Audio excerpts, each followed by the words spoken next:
আসসালামু আলাইকুম রহমতুল্লাহ।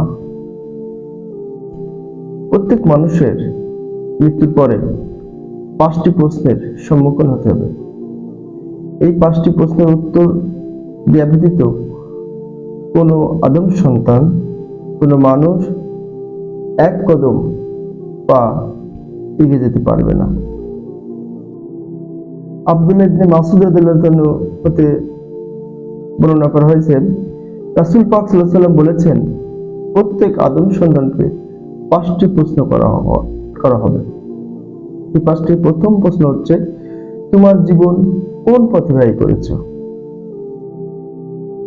তোমার যৌবনকে কিভাবে কাটিয়েছ?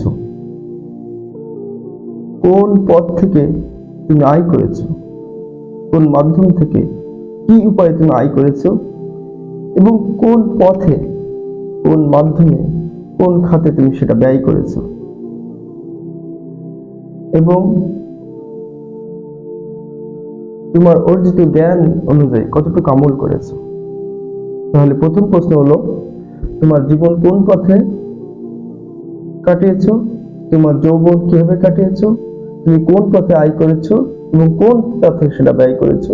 এবং তোমার অর্জিত জ্ঞান কিভাবে কাজে লাগিয়েছো? এই 5টি প্রশ্ন ছাড়া কোনো আদম সন্তান কিয়ামতের মাঠে বিচারের দিনে এক কদম পা সামনের দিকে অগ্রসর হতে পারবে না। তাহলে আমাদের প্রত্যেককে এই 5টি প্রশ্নের উত্তর সংগ্রহ করতে হবে এবং নিজেকে প্রশ্ন করতে হবে যে আসলে আমি এই 5টি প্রশ্নের উত্তর দিতে সক্ষম কিনা। আসলে আমার জীবনটা আমি কোন পথে ব্যয় করেছি, আমি কিভাবে কাটাচ্ছি আমার জীবনটা, এবং সবচেয়ে বড় প্রশ্ন হচ্ছে আমার যৌবনটাকে আমি কিভাবে কাটাচ্ছি।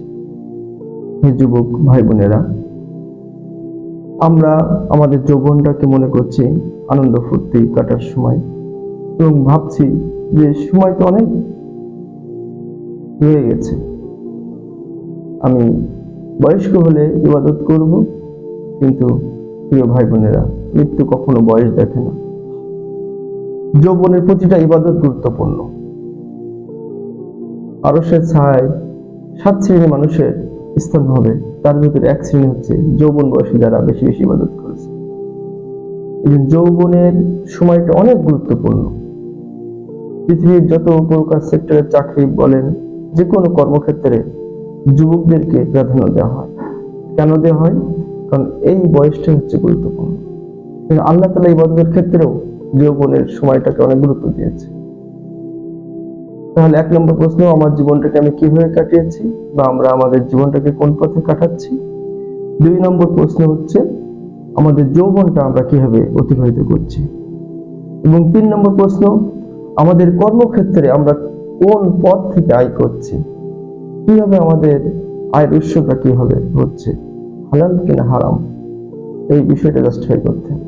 এবং আমাদের আয়কৃত, উপার্জিত, অর্জিত সম্পদ বা অর্থ সম্পদটাকে আমরা কোন পথে ব্যয় করছি, কোন খাতে আমরা ব্যয় করছি, এটাও একটা প্রশ্নের বিষয়।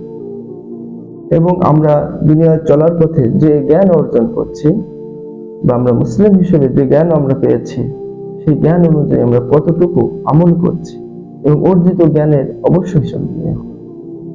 প্রিয় ভাই বোনেরা, এর জন্য আমরা প্রস্তুত নেই এবং এই 5টি প্রশ্ন সম্পর্কে সচেতন হই এবং দুনিয়ার হায়াতের জিন্দেগিতে এই 5টি প্রশ্নের সমাধান খুঁজতে থাকি।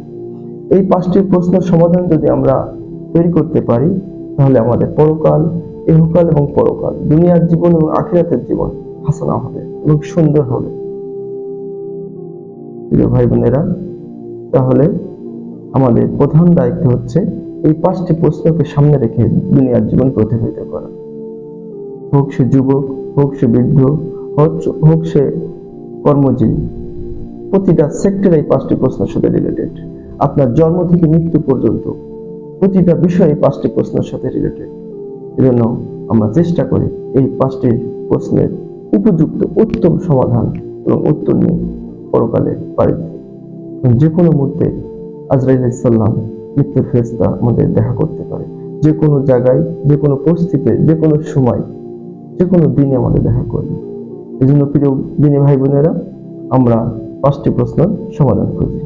জাযাকাল্লাহু খাইরান। আসসালামু আলাইকুম ওয়া রাহমাতুল্লাহ।